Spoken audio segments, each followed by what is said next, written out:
Hi everybody, Martyn at Flicking Feathers again today, and I'm tying a Harrold's Grouse and Claret. It's originally I developed supposed to be as a sea trout fly, but works well for landlocked browns and rainbows as well. And it takes salmon too.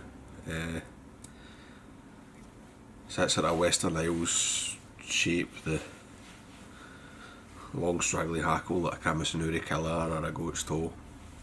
So as always, there will be a materials list in the description, along with a link to the Patreon page for anyone that wants to support the channel.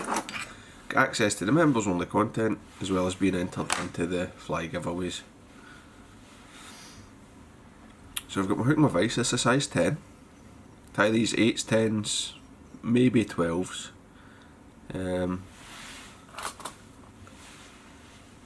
I wouldn't go much smaller than that. I'm going to catch in my tail, and this is Globrite number 9. Right. The original dressing calls for phosphor yellow wool, but I prefer the Globrite with that bit of fluorescence in it. And I'm not really a fan of wool tails in general.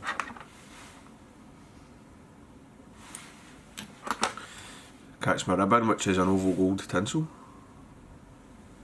And then I'll just take my thread up,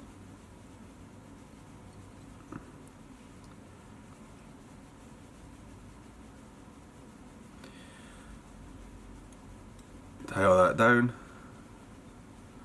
nice and secure, nice tight wraps, and then come at the back. Now the body's in two halves. The rear half is Claret, Claret sulphur,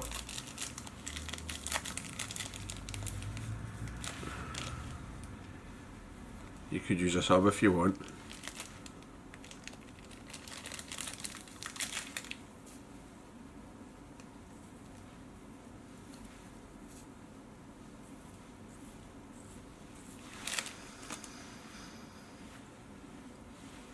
Slide that up, get it started, and then you can tighten your dubbing if you need to.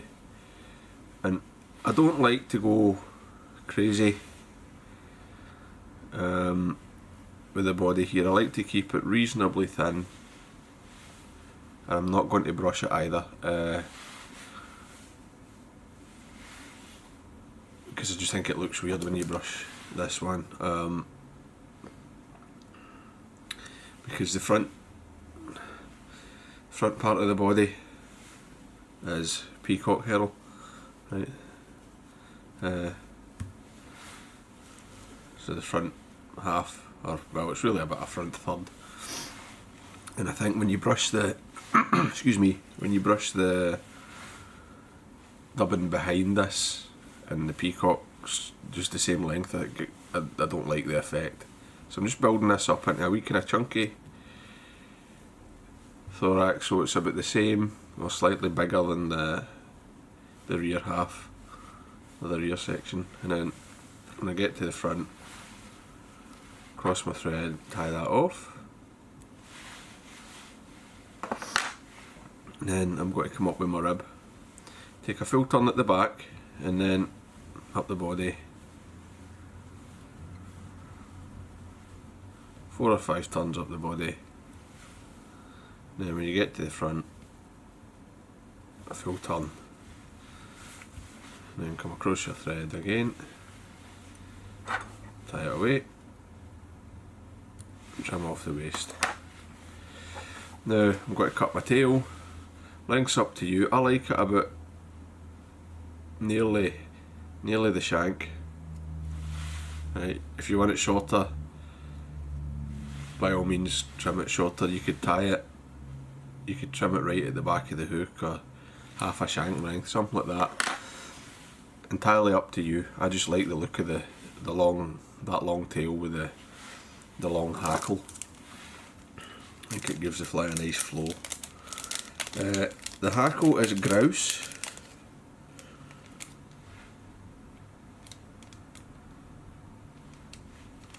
You want a reasonably big feather. I'm just And through my packet of grouse neck here. There we go. I'll try this one. Bit short.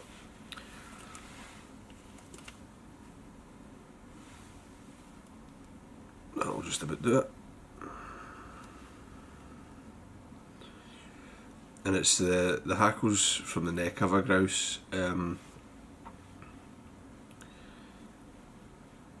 it should be quite heavy, right?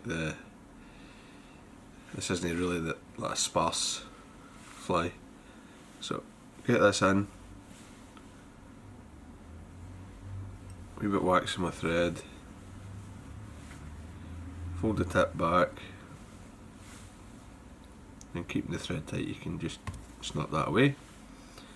Then I'm just going to fold this and wind it. Sweep the fibres back as you go.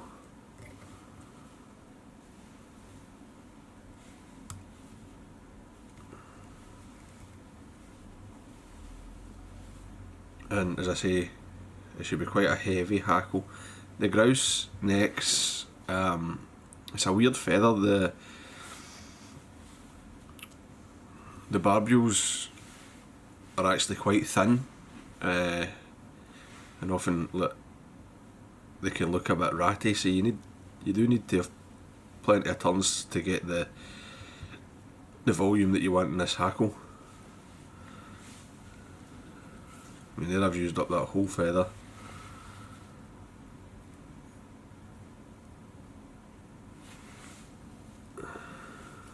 Tie it off. So you can fold it back, tidy everything up from the front. Oops.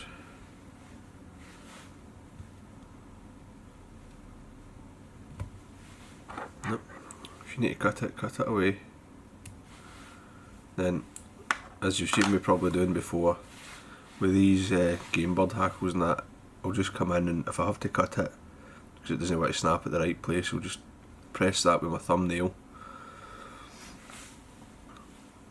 and then you can put a flat turn of thread over it without the bump. Gives you a nice neat head. Now whenever you're happy, which I am, you can come in and hit finish.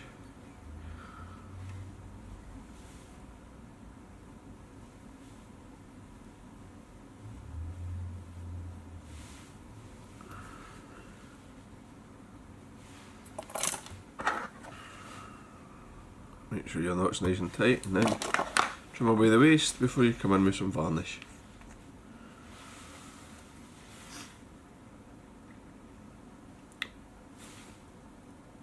And that's the Harrold's Grouse and Claret.